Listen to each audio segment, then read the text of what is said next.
Bem-vindos a essa sessão, a esse grande round do Hospital Moinhos de Vento. Eu gostaria de iniciar chamando o nosso superintendente médico, que não está fisicamente aqui, mas está conosco e gostaria de dar as palavras de boas-vindas a todos. Nazi, tu consegue nos ouvir? Estou ouvindo bem, Cari. Obrigado. Contigo. Apesar de estar fora do Brasil, não poderia deixar de registrar e saudar a honrosa presença do professor Eugene Brownell no nosso primeiro Grand Round do ano, e que marca, né, a nossa inauguração, e especialmente do projeto de criarmos uma ARO, uma organização de pesquisa que constitui uma das linhas mais importantes do nosso Instituto de Pesquisa. A influência dele foi um exemplo para todos nós, e graças também agora à contribuição do André, para que a gente possa desenvolver esse projeto em parceria com o próprio o estilo dos estudos TIMI, eles vão ser extremamente importantes para o crescimento do nosso instituto. Eu só queria dizer para o Dr. Brownell, I am the CMO of our hospital, mas eu queria agradecer sobremaneira a sua presença aqui, porque o senhor é um homem que marcou muitas gerações de cardiologistas no Brasil, né? E essa sua aula magna, ela tem um valor histórico para o nosso instituto, marcando uma das etapas mais importantes no amadurecimento do nosso instituto de pesquisa, na busca de como o senhor trabalhou durante todos esses anos, e tendo o senhor como exemplo, para que nós temos a melhor metodologia de pesquisa na nossa instituição. Então, lhe agradeço sobremaneira a sua presença e desejo a todos os presentes um excelente evento. Obrigado, professor Eugênio, obrigado, Carize, obrigado, Deco.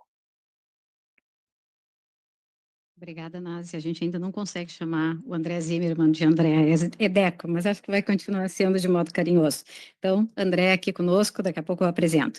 Nazi já antecipou esse evento, esse grande round marca, então, a inauguração oficial agora, já atuando aqui com a equipe há bastante tempo, alguns meses, da organização de pesquisa acadêmica do Hospital Moinhos de Vento. Vocês vão ouvir muito falar sobre a ARO, né? Então, já antecipo o que é a tal da ARO, Academic Research Organization.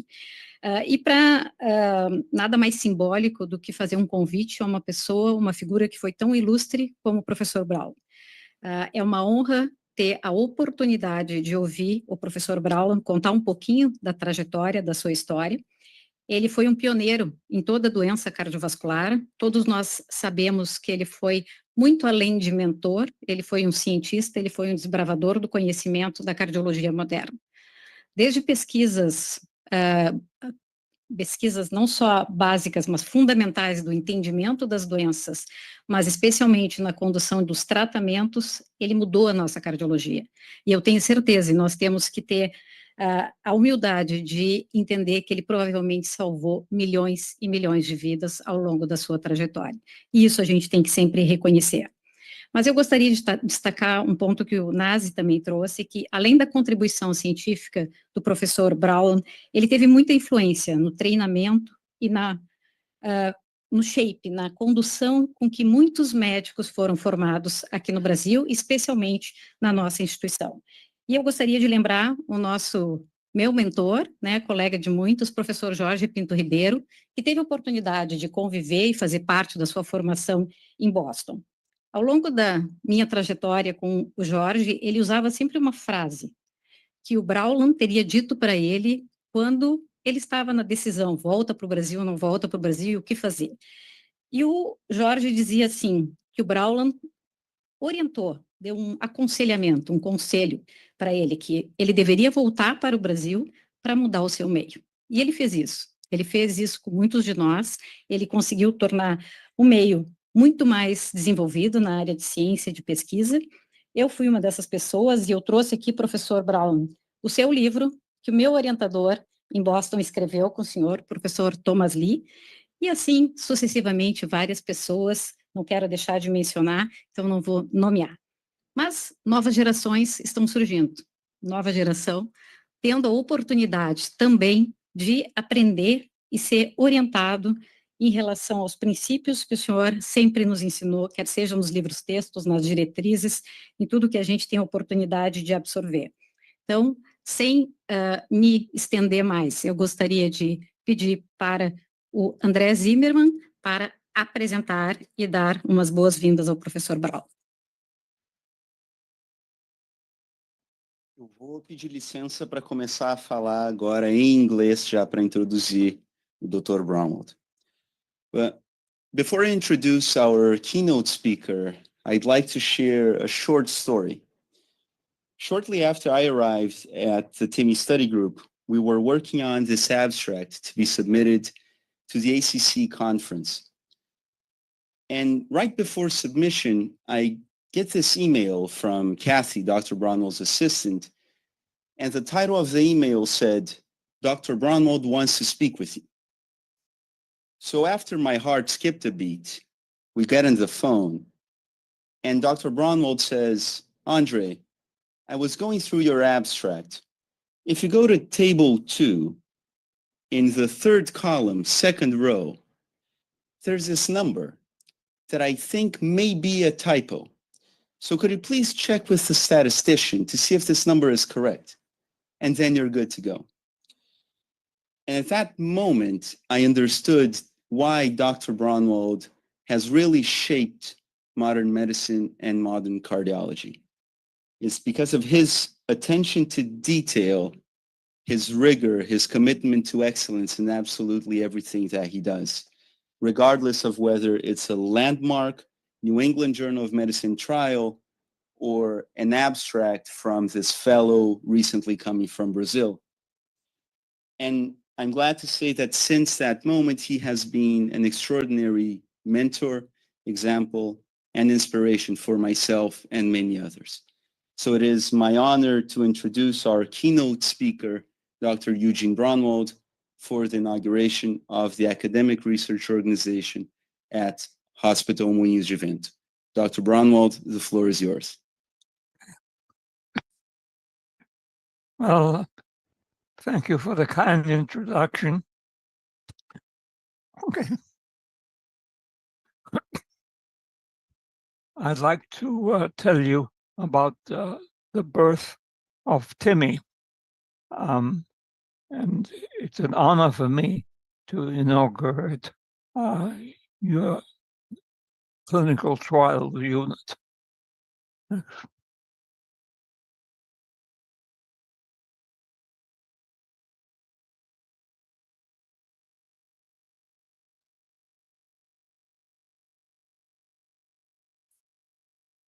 These are my disclosures.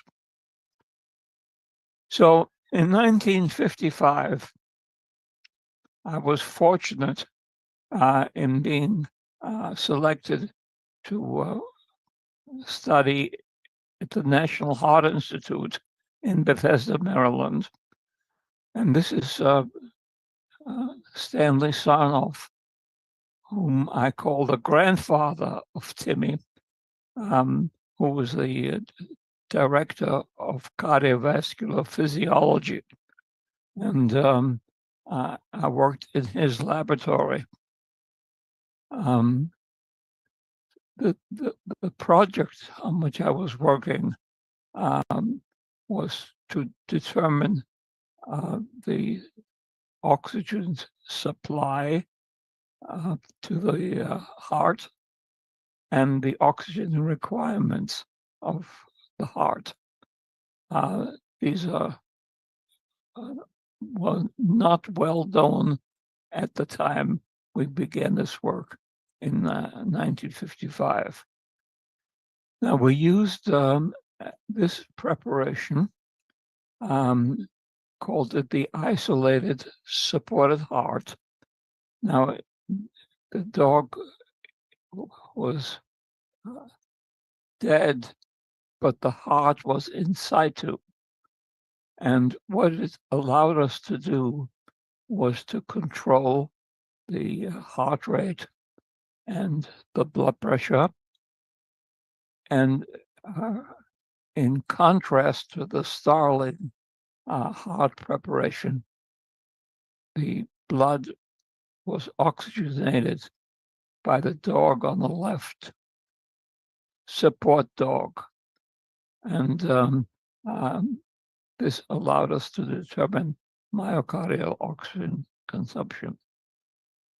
So this is a year into it, July 1956. You can see that Sarnoff is a good mentor, and you see me at the age of 27, and I'm assisting him in putting this heart together. Now, we published 2 papers from this.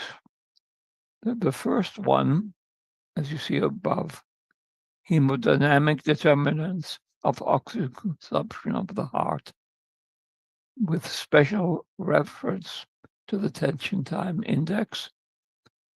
And right next to it, or just below it, also in the American Journal of Physiology, are the hemodynamic determinants of coronary blood flow. And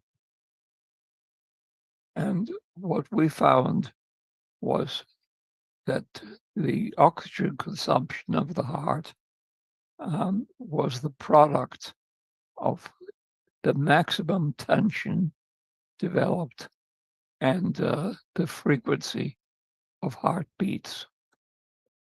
And we called this the tension time index as the major determinant of myocardial oxygen consumption.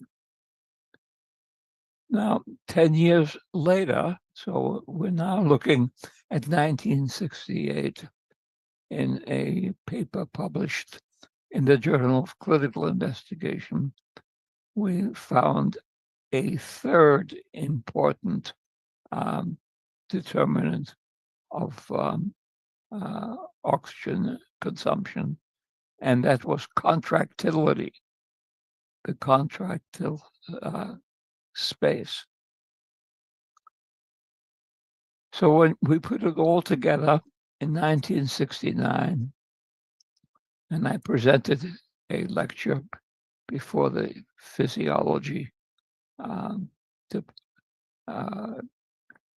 departments, and found that the top 3 determinants accounted for more than 90% of oxygen needs: tension development, contractility, and heart rate. There are 4 others, and they're very important, but they don't use up much oxygen.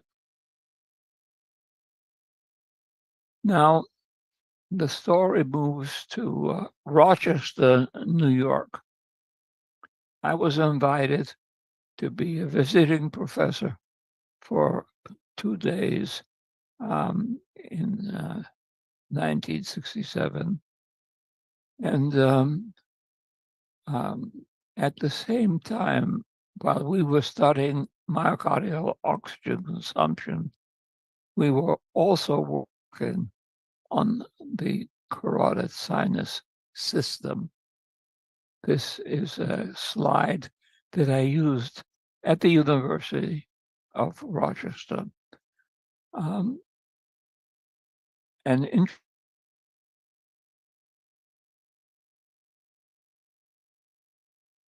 for a taxi to take me to the airport, the airline was delayed, and a young surgeon came to me and said, "While you're waiting, would you like to see my laboratory? I have found a way of treating hypertension in dogs." I said, "Sure." And I went to his lab, and he had dogs in cages, and he said that he's treating the hypertension by doing a unilateral nephrectomy and wrapping the other kidney, and that gave ischemic kidney, reduced hypertension, and he stimulated the carotid sinus nerves, which went up to the medulla in the brain, and stimulated a reduction of the sympathetic nerves. Peripheral arterial constriction was reduced, heart rate was reduced, and contractility were reduced. Now, you remember from the last slide, these were the three major determinants of myocardial consumption. So I caught my plane, and in thinking about it, it occurred to me that if we could stimulate the carotid sinus nerves, we would reduce myocardial oxygen needs, and that this might be useful in the treatment of angina. This is before the cabbage operation was introduced. I came home and had dinner with my late wife. She was a cardiac surgeon. As a matter of fact, she was the first female cardiac surgeon. And I asked her whether she could dissect out the carotid sinus nerves. And she said yes. But she tried this first in dogs, and then she went to the pathology laboratory to find the carotid sinus in postmortem, and then began to use it in patients. So our thinking went like this: activation of the carotid sinus nerves. There's a reflex reduction of heart rate and blood pressure. Can you take this off? The picture, yeah. Which, no, just go back, go back. Just take my picture off. You can't. Results in reflex reduction of heart rate, blood pressure, and contractility, which reduces myocardial oxygen needs and reduces angina. And this is a patient who had this, you can see the scar, which is where the current went through. And you see on the right side is a battery operated machine. So he has a button that he can press to turn it on or off. And interestingly, it had the following effect. It was published in the same year, 1967, in the New England Journal. And the patient walked on a treadmill. The top panel shows the heart rate. The middle panel shows the mean blood pressure, and the systolic and diastolic pressures are shown at the bottom. So he's at rest at the left. Then he walks at 40 watts. You can see the blood pressure and the heart rate slowly increasing. And he's doing well, 55 watts also, even more.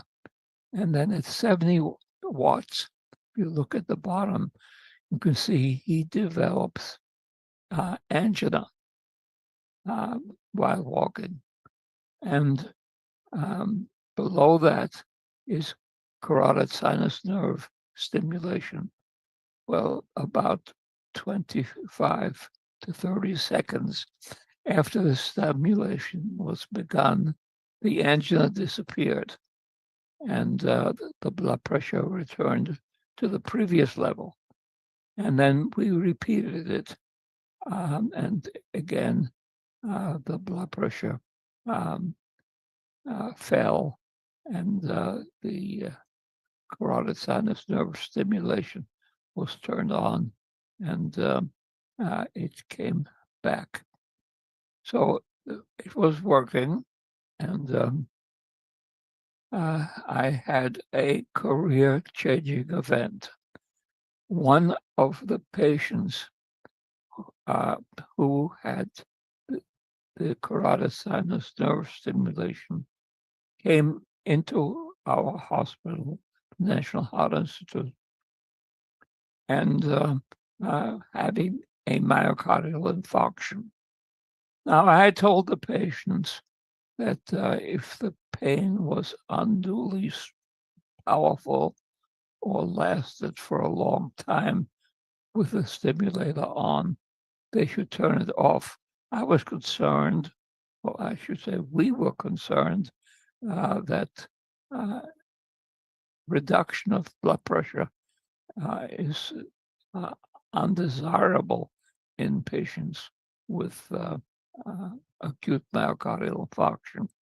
So one of the patients who had this device, having an MI, when I went to see him in the coronary care unit, he had the stimulator on. And I told him to turn it off. I came back a half hour later. He was doing okay, but he had turned the stimulator back on. And this happened a couple of times. So that evening, when I reviewed the electrocardiogram, I noticed that every time that I turned the stimulator off, his ST segments rose. And when he turned the stimulator on, which was against my advice, the ST segment became isoelectric. So in thinking about it, it occurred to me that that myocardial infarction is not like turning a light switch on or off. It's a gradual process for several hours. And it gave me the idea that maybe we could interrupt this process, and if so, that might reduce infarct size. Now, in 1968, we moved from Bethesda, Maryland, to San Diego, California, and started experiments in dogs.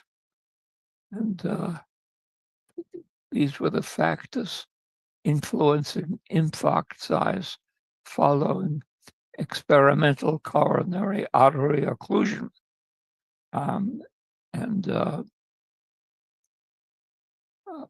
We concluded the paper, published in Circulation in 1971, and I'll read this to you.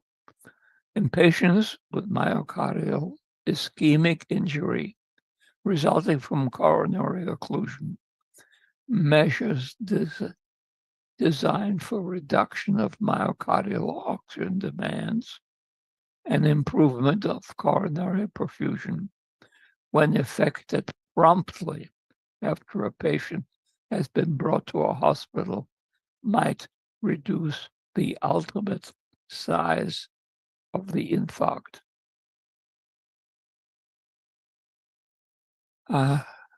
So the two methods were reperfusion and beta blockade.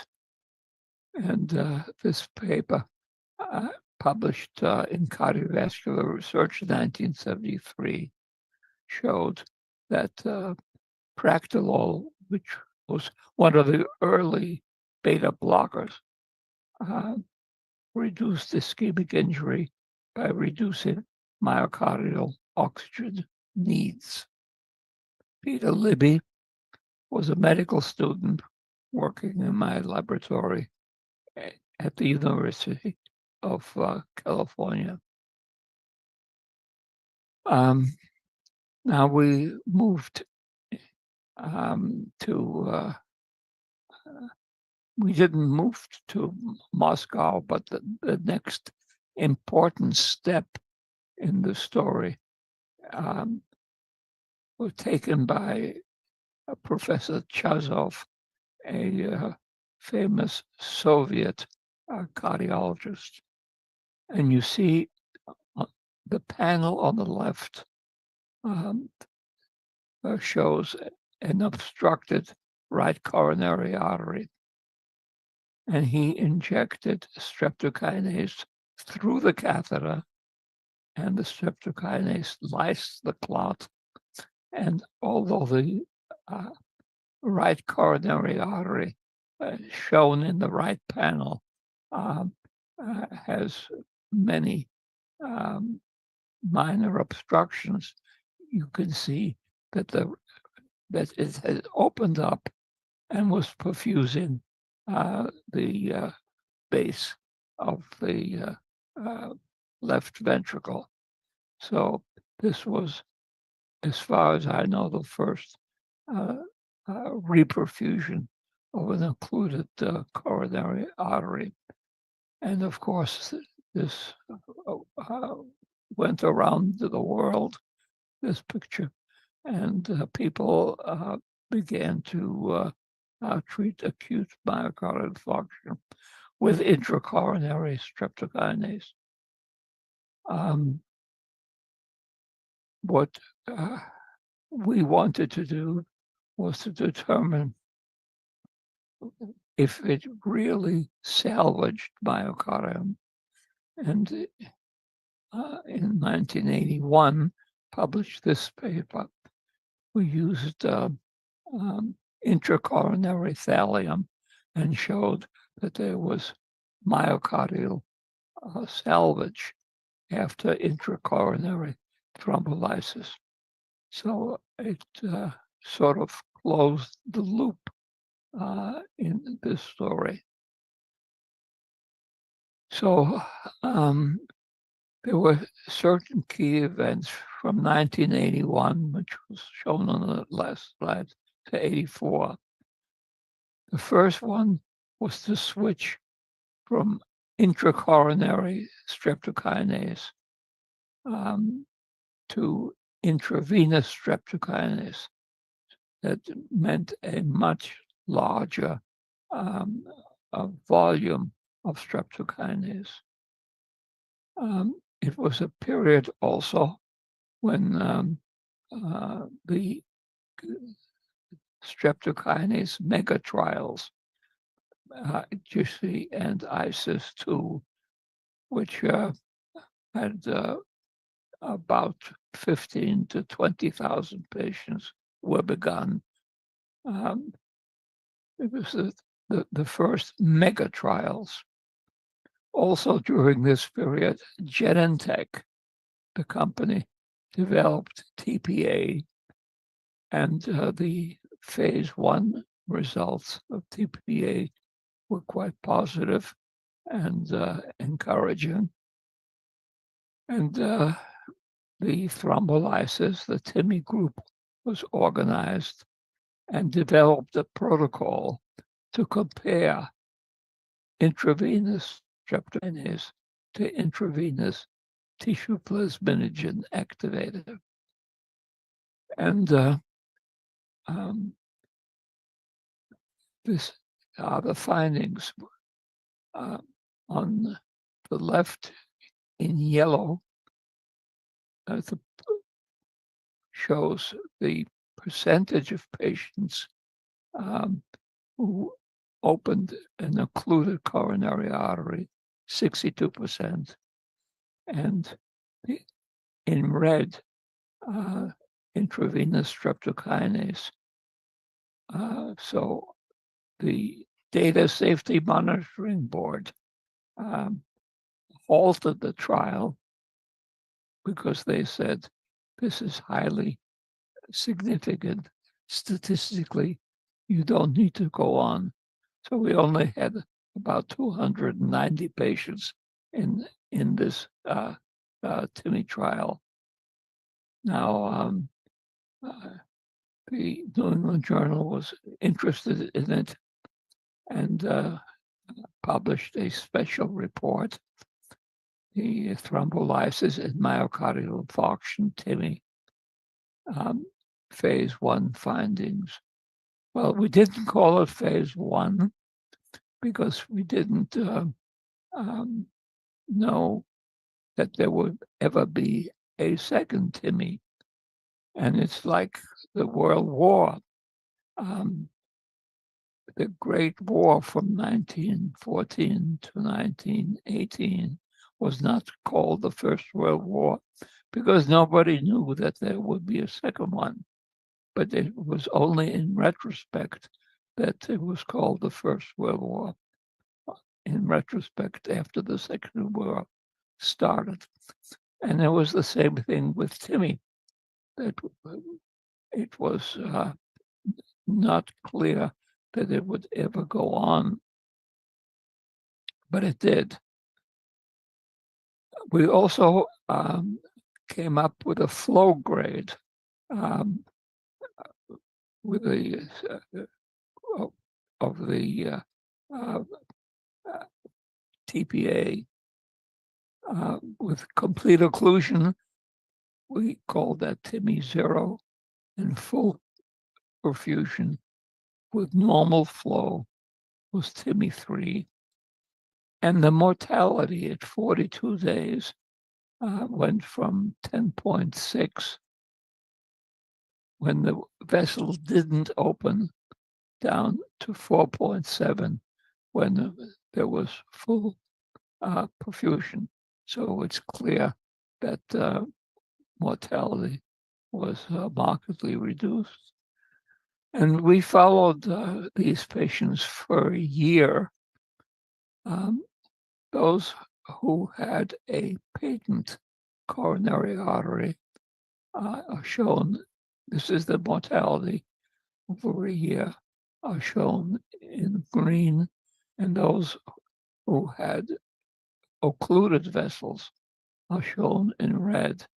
So you can see the benefit of myocardial reperfusion. And this is the final paper. We had 13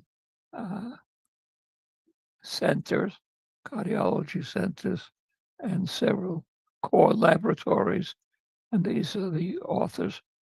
So TIMI 1 was finally published in circulation in 1987. Now, we have just celebrated the 40th anniversary of TIMI, and this is what's been accomplished. We have 80 trials involving 400,000 patients. Actually, 77 have been completed, and 3 are still going on. On average, we have followed up patients for 2.5 years. So we have observations over 1 million person years, trained 50 fellows. We have a very powerful statistical group of 12 statisticians, a biomarker core laboratory, and a genetics core laboratory. And we get a great deal of information from these large trials. We've expanded and to antithrombotic therapy with low molecular weight heparin, antiplatelet drugs, factor 11. We are interested in lipid lowering and recorded the superiority of high-dose statins, but also ezetimibe, PCSK9 inhibition, and lipoprotein(a). And also in the heart failure field, did original work with gliflozins.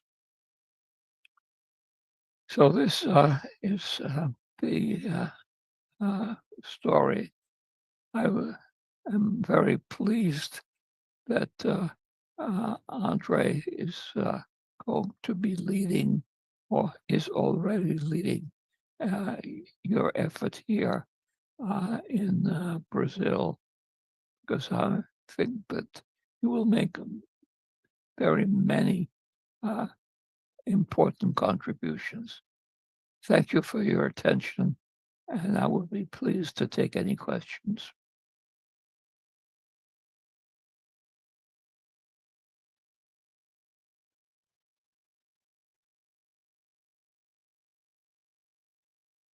Thank you very much, Professor Brauman. What a journey. We kind of recap everything we know and look at you in the way really humble, passing through the dogs and describing basic elements for us, but at that time nobody knew, and coming here and still producing evidence with clinical trials that change all our practice. I'm sure a lot of people will have some comments, questions, but we decided that we'll not open, but if you'd like to send us some questions, we can address Professor Brown. But I would like to take this opportunity and ask you, Professor, 40 years of a TIMI group, it's a lot. I used to tell my students that whenever you heard TIMI, be sure that's a great thing. You just need to know what TIMI they are talking about, because they have a lot of TIMIs going on. What in your mind is or was the main factors that turned this one experience, first trial, in a huge group, in kind of change a lot of practice in the cardiovascular field? What advice do you have for Andrea, for example, here? I'm not sure what the question is. If you have to point out one or two aspects of the success in the TIMI group trajectory, what you kind of identify or tell us that it was really important that changed the whole group? Well, advices. I think it's the quality of the people. It's not a gigantic group. We have a faculty of 15, and we don't really want to make it much larger. So the team works very well together, and we're a very good institution, the Brigham and Women's Hospital, and by being very visible in the hospital, it becomes possible to attract the best young fellows in cardiology, and then to treat them well, to assure their salaries, and also give them the opportunity to grow while they're with us. so that they become independent investigators after 2 or 3 years at TIMI. So it's very dependent on the quality and the interest of the staff. Thank you very much. I'll ask André. Dr. Brownell, let me ask you a question. We have a very vast and diverse audience here. We have cardiologists, clinicians, researchers, non-physicians, and we have several hundred people both on site and online. So if you had to give one piece of advice for all these people in terms of career or really making a mark, what would be this advice? Well, I think that you can't, if you want to advance the field, you have to spend a lot of time at it. So it's not something that will happen automatically. As you know, the faculty in TIMI are all active cardiologists, and we employ an 80 to 20% ratio. 80% of their time and their salary is paid by TIMI. 20% of their time and income is paid for by the hospital. So this 80-20 rule is very important. I think the 20% is you don't give up your clinical responsibilities. You maintain, they're all well-trained in cardiology, and that maintenance is continued in 20% of the time. But I think that you do research for most of the effort. So 80-20 is much better than 50-50. That's wonderful. So people, and people. We need to train, we need to reward them and to keep them in a way. Thank you very much, Professor Brown. Was wonderful, was inspiring, and also completely, I would say, for a cardiologist to hear all the trajectory of the knowledge in the cardiovascular field was really impressive. André, I would like to finish, and then we start with the other part. Sure, Dr. Bronwald, really it's been an amazing honor and to have you here in this inauguration, but also to be your mentee for the last few years. You've really helped inspire generations of cardiologists and researchers. Thank you so much for being here today. We will move forward with the presentation of the academic research organization here. Feel free to join us as well. So thank you. Thank you very much. Thank you. I'll just ask for applause for Professor Brown.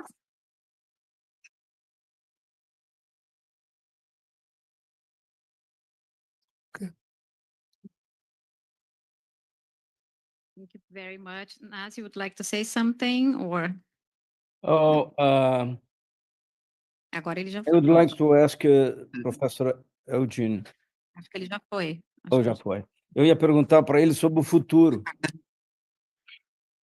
A gente acabou por causa do avançado, acabamos passando. Mas agora o futuro está aqui, o futuro está do meu lado, e nada melhor do que esse momento para eu passar a bola para o André. E aí que eu queria, assim, provocar o Deco, André, com essa história toda de passado, onde a gente tem aí essa história linda, né, da base dos estudos oriundos lá da fisiologia.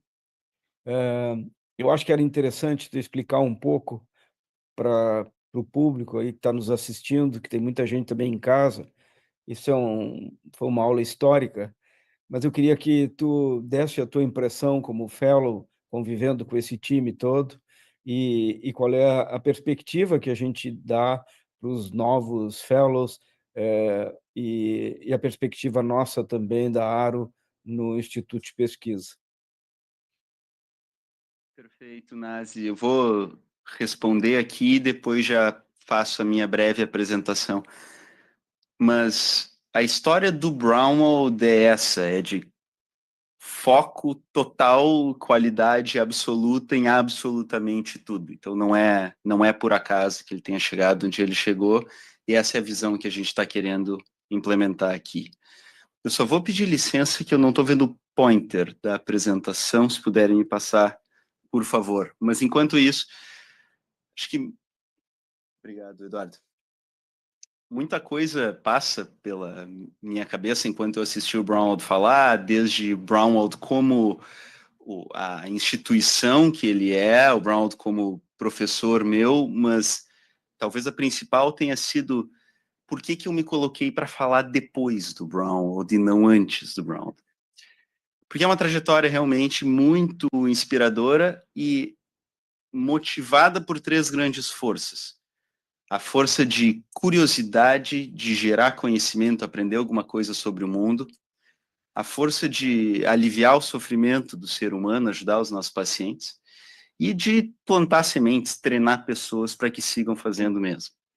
O grupo TIMI, em última instância, nada mais é do que uma organização que gera conhecimento, ajuda pacientes e treina pessoas através de grandes ensaios clínicos. Porque hoje na medicina é assim que nós conseguimos transformar a vida dos nossos pacientes, através de grandes estudos, grandes ensaios clínicos que nos dão respostas, trazem tratamentos e impactam vidas. Durante os meus 2 anos lá em Boston, eu vivi isso em primeira mão, no grupo TIMI, com o professor Brownwald e outros. E a pergunta que nós nos fizemos é, por que não aqui no Brasil? Por que não ter esse protagonismo da pesquisa clínica aqui no nosso país? Nós temos uma ampla população, muita diversidade, um sistema de saúde organizado. Mas falta aqui, para nós hoje, infraestrutura, faltam pessoas capacitadas, e, em última instância, falta esse protagonismo na geração do conhecimento. E é nesse contexto todo que surge essa iniciativa da Academic Research Organization do Hospital Moinhos de Vento. Se puderem passar o slide, por favor.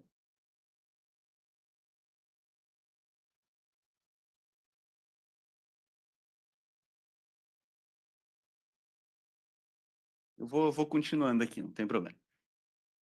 Então, nesse contexto que surge a Academic Research Organization do Hospital Moinhos de Vento. O que é uma Academic Research Organization? Nada mais é do que uma organização dedicada a liderar e conduzir ensaios clínicos e outros estudos multicêntricos. Como vocês podem imaginar, isso aqui envolve uma mega operação. E é por isso que uma Academic Research Organization, ou ARO, tem que ser capaz de aliar a liderança científica e a liderança operacional, para garantir que todos os aspectos de um ensaio clínico vão sair com o rigor e a qualidade necessários, envolvendo desde aspectos científicos como uma elaboração de protocolo, uma análise estatística, publicação, disseminação de resultados, até aspectos totalmente operacionais, com núcleos especializados para coisas como análise ética regulatória, gestão de dados, gerenciamento de centros e muitos outros. E é tendo cada um desses núcleos atuando em conjunto, quase como uma linha de montagem, para garantir que, no fim, o estudo vai ter o rigor, a qualidade e a agilidade necessários para trazer respostas para os pacientes. Agora, a próxima pergunta é, por que aqui? Por que aqui no Hospital Moinhos de Vento? O Moinhos é um hospital com uma super trajetória assistencial. Hoje, segundo o Ministério da Saúde, um dos 6 hospitais de excelência do Brasil, único da região sul, e agora, recentemente, mais uma vez, entre os 5 melhores hospitais da América Latina. É um hospital que tem uma história em educação, agora com cursos de pós-graduação e faculdade. E, mais recentemente, uma trajetória sólida em pesquisa. Hoje, com mais de 200 protocolos de pesquisa ativos no nosso centro de pesquisa clínica, a maioria em parceria com a indústria, e só nos últimos 10 anos, com um papel de protagonismo, liderando mais de 30 estudos multicêntricos, a maioria deles em parceria com o Ministério da Saúde, como parte do programa PROAD. E, naturalmente, disso surgem uma série de publicações, dados relevantes, que têm mudado a prática médica e a vida dos pacientes. E é a partir de toda essa história que nós chegamos aqui hoje na MOVE. A MOVE é a Academic Research Organization do Hospital Moinhos de Vento. Hoje, a MOVE já conta com 7 ensaios clínicos vinculados, envolvendo mais de 50 pessoas, e agora, a partir de abril, 2 fellows, um programa de fellowship em ensaios clínicos estruturado, pioneiro no nosso país. Trazendo aqui o compromisso do Moinhos de Vento e a visão do Dr. Brownwald de gerar conhecimento, ajudar pacientes e investir em pessoas que possam seguir fazendo o mesmo. Então, eu convido cada um de vocês a entrar em contato conosco, seja para ajudar na coordenação de um estudo, ajudar em algum aspecto específico ou trocar experiências. Realmente vai ser um grande prazer ter vocês juntos conosco. Agradeço vocês por estarem aqui presentes, seja presencialmente, seja online. Foi um dia muito especial para todos nós. Com isso, declaro encerrada essa sessão. Tenham todos um ótimo dia.